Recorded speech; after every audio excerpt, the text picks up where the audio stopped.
Hey guys, so we're back. In this episode, I want to show you guys how to be a little bit more innovative with some of the things that you already have at home. I know that not everybody has a workout buddy and not everybody has gym equipment. So that being said, I want to show you this one. I want to show you first just how to do your slips or your rolls for this one. And all I have here is an extension cord that I have wrapped between two poles. So if you have string, really anything, it doesn't have to be on there super strong because you really shouldn't be touching it too much.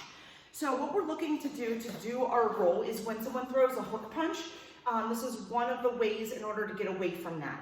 So what you're actually gonna do is you're just gonna take a step forward and roll under. And then when you go to do your left, you're gonna take a step forward and roll under. So each time I'm looking to do a U. So this time I'm going a U like this, a U like this. The reason that I'm doing that is because I'm looking to, one, get out of the way, and two, get off the X. So one of the ways to get off the X is to advance off to a side, okay? In kickboxing, ultimately, we're trying to get outside of the elbows. People often say that they call that the safe zone. I don't particularly call it the safe zone because you do still have anything that spins can still be a problem, especially a spinning elbow. So in this one, I just want to show you real quick. I want to do everything today where we're going forwards and backwards. The big reason is because it's very uncommon that people are good at fighting backwards, but when you're good at fighting backwards, something happens, and that means that you're able to actually keep the distance, and you can still control the distance while going backwards.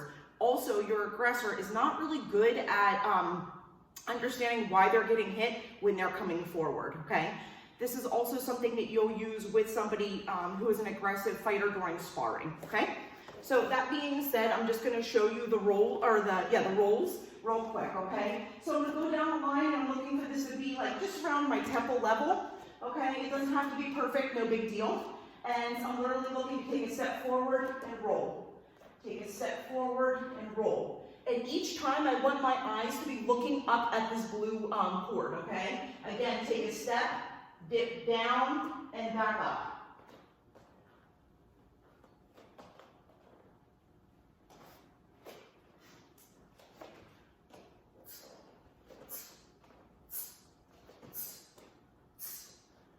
So I want you guys to try to do that for 2 minutes. The next one that I'm gonna have you do is you're gonna go backwards this time, okay? So I'm gonna show it to you again. So from here, I'm gonna take a step back. Sorry, my phone. Sorry. Anyway, we're gonna take a step backwards this time. So take a step back and roll. Take a step back and roll. Take a step back and roll. Take a step back and roll. Back and roll. Back and roll. Back and roll. Okay, same thing going the other way. Take a step back and roll. Back and roll. Back and roll. Back and roll. Back and roll. Back and roll. Back and roll. Back and roll. So again, try that one for 2 minutes, okay? Next one that I'm gonna have you guys do is just gonna be your slips. So the way that I explain slips, especially when people are new to it, is one of two ways. Like you're holding pads, right? And this would be, if I'm using my right hand, would be someone using their right hand to come at me, right? And it would be like I'm hitting them with the pad. I'm trying to hit them with my shoulder instead. The other way that I explain this is from hammer fists. It's the same motion, except for I'm not really dropping my hand for a hammer fist. If you have to do it that way to get that motion down, that's completely fine. Just do it with the hammer fist. However, in reality, all I'm thinking is I'm turning my shoulder and putting weight on my lead leg. On the opposite side, I'm turning my shoulder and putting my weight on this back leg, okay? As you'll see, I'm still kind of turning over like I'm running off the X each way. I am dropping my hand slightly. The reason that I'm doing this is because in all actuality, the person's looking to punch me in the face. If I keep my hand up by my face, I'm making my face bigger. I need to give it a little bit of room for the punch to go past my head, okay? So again, we're gonna do this forward. I'm gonna show you what it looks like, okay? So same thing.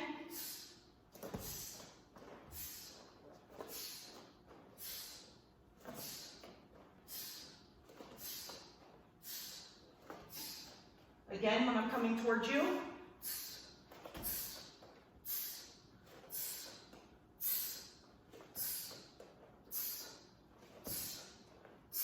Okay?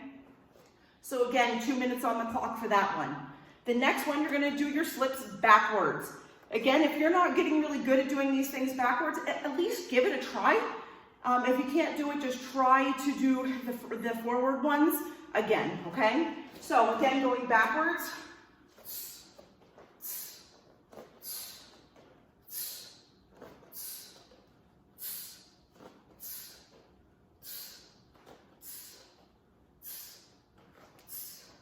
So again, 2 minutes on the clock.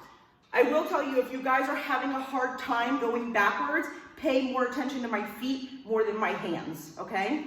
So those ones are your slips and your rolls, okay? So that's gonna be, your slips are gonna be defending a jab or a cross, and your rolls are gonna be one of the defenses for a hook punch, okay?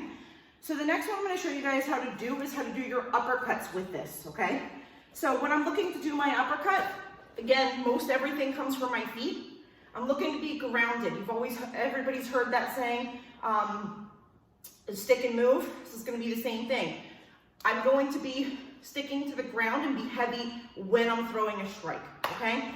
So when I go to do my uppercut, I'm gonna do this hand first. I'm literally gonna turn my knee down, change my level, bring my hand back to my chin that's as low as it goes, and as soon as this explodes up, that's when I punch through, okay? Be very careful from this motion and keeping your arm away from your body for 2 reasons. Number 1, when I'm using it straight from here, I'm using all of the drive and all the force from my legs in my entire body.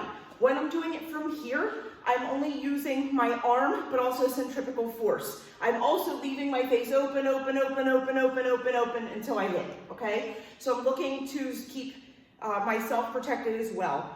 I tell you guys this all the time, one of the best times to hit somebody is when they're hitting you. Long time, right, where you have time where you're getting hit. So I'm gonna show you what these look like coming through with uppercuts, okay?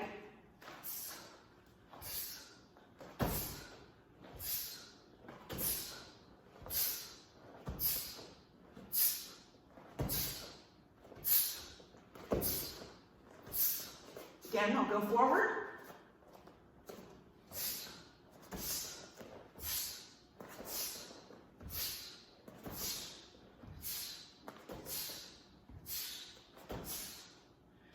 When you guys are throwing these punches, I want to make sure that you're getting a snap on the end of them. We're doing these for technique, not for force, right? Technique, technique, technique for these for this time that we're away.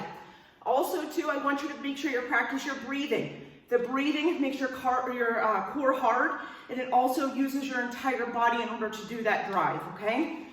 Again, if you're getting good at this, you should be learning that you should be going backwards on the next one, okay? So again, I'm here.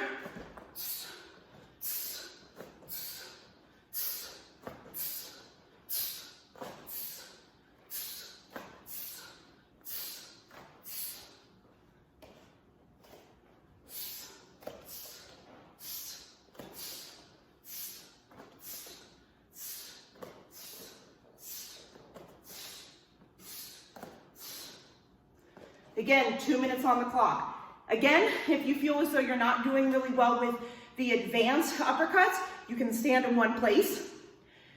Then you can do the advance, and then you can do the backwards ones. I know backwards isn't super fun. The reason that most people don't think backwards is fun is because you're not good at it, right? So practice the things you are good at and make them really good, but also to practice the things that you're not good at and at least know that those things exist.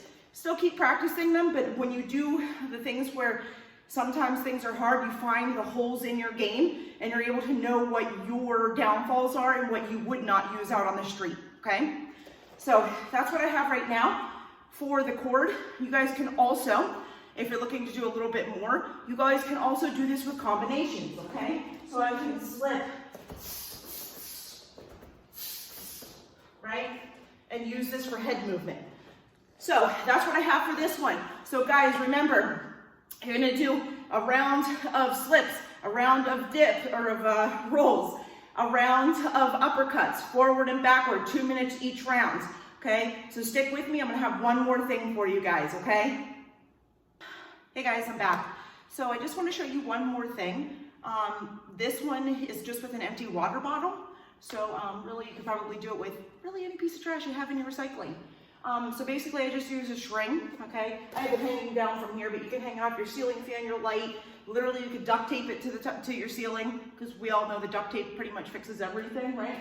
So literally I'm just looking for this bottle to be able to swing. That's all I'm really looking for. And I'm gonna use this as a punching bag for my technique, right? So I can punch this, and when it moves is when I can be able to do my slips, my rolls, right? Or even my covers, any of the things that I already know, okay?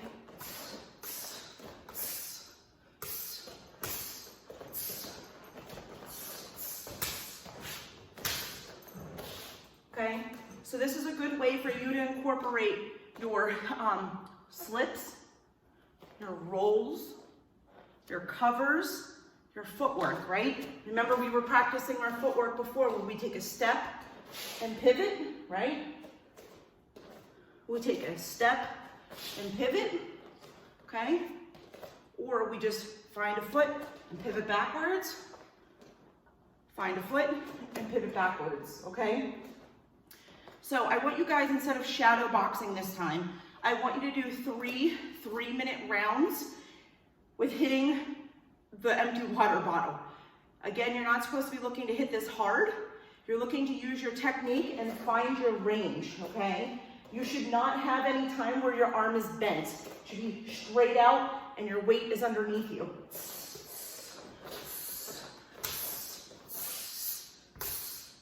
I want you to also think about breaking up your rhythm, meaning that it doesn't have to be, it could be. Think of these things. Give yourself some things to work on your footwork, on your movement, on your head movement, okay? 3 3-minute rounds.